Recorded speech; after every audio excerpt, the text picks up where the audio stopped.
Alrighty class, I, Rubra Obscura, will be your substitute professor today, as a 100-sided dice doesn't seem to be here at the current moment. Today's lesson, subscriptions, an easy way to lose your money in a timely manner as an adult with a job, or as an unattended child with their parents' credit card. Subscriptions are like an allowance, except instead of getting money, you lose it every single month. They're not all bad though. You get perks, online play, bonus content, even free games sometimes.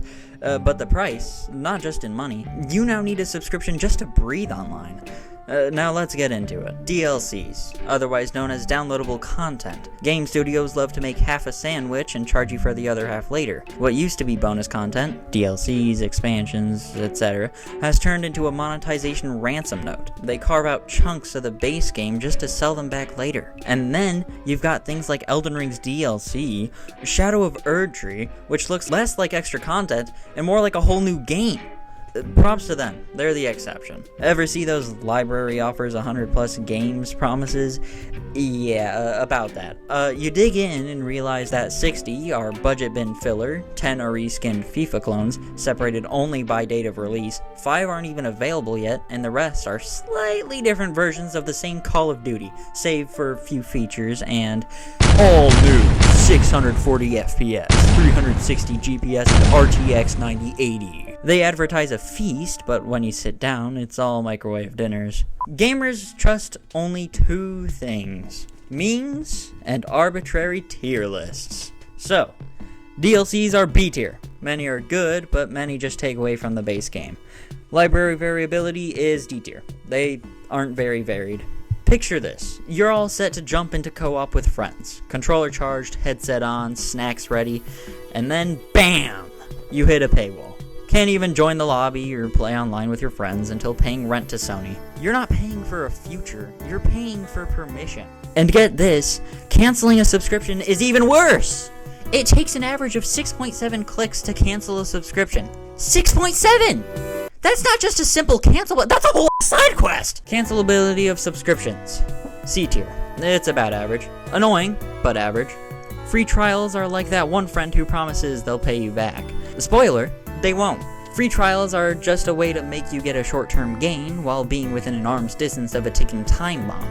Like this one here, for instance. It looks oddly D tier for Dynamite. Games will blow up your phone for the important stuff, like a new skin shaped like a banana. But when your free trial ends, when your wallet's about to get sniped, somehow, the same company that reminds you twice about Double XP Weekend just forgets to tell you they're charging you again. No cancel notifications, go straight into F tier. They make me have to pay attention to how long I have left, and I can't even keep track of when I need to take my meds. Sometimes the price is buried so deep, you'd have better luck finding lore in a mobile gacha game. Oh, actually, Genshin has an odd amount of lore for a gacha game. That free trial, it's a Trojan horse for your bank account. You know it's bad when the only honest screen in your game is the 404 error page.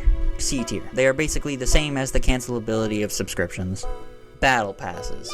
They sound like something cool, right? Like you're going into battle and need a permit? I don't know if that's actually cool though. But no, it's less like a pass and more like being drafted into content capitalism. You buy the pass to unlock the right to grind, so you can maybe get your money's worth if you no-life the game for 3 weeks straight. You've got Fortnite and Rocket League weaponizing FOMO for skins, and Call of Duty turning the whole thing into a pay-to-win try-hard central. It's less like a pass and more like a full-time job. You either pay to play or pay more not to play, and both sound equally stupid. B tier. Because let's be honest, some people actually like this stuff. FOMO, as mentioned earlier, but never fully explained. The fear of missing out. FOMO. It's not just a vibe anymore, it's a business model. E tier, for emotional damage. There's always a fancier tier. Premium, Platinum, Ultimate, Ultimate Plus, Ultimate Plus Plus, Omega, Supremacy Ultra Deluxe, Limited Exclusive Collector's Uber Pass, the list goes on. But when you actually compare them, the price triples just so you can have a shiny badge and some extra privileges that shouldn't be locked behind a new tier. I'm still waiting for the just let me play tier. It's like walking into a pizza shop and being told you need the legendary dough expansion for crusting out loud. No. Premium deceptions? C tier. They're fake fancy. Like wearing Gucci. You think you're cool, but everyone knows you're full of it. Want a break from the ads? Don't worry, you're still trapped here with us, so sit down.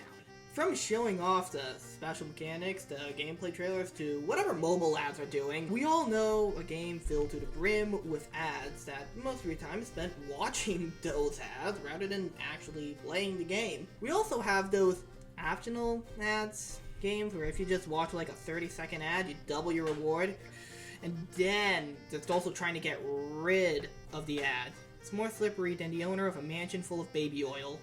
Getting rid of an ad is unique for each one, but still overall infuriating.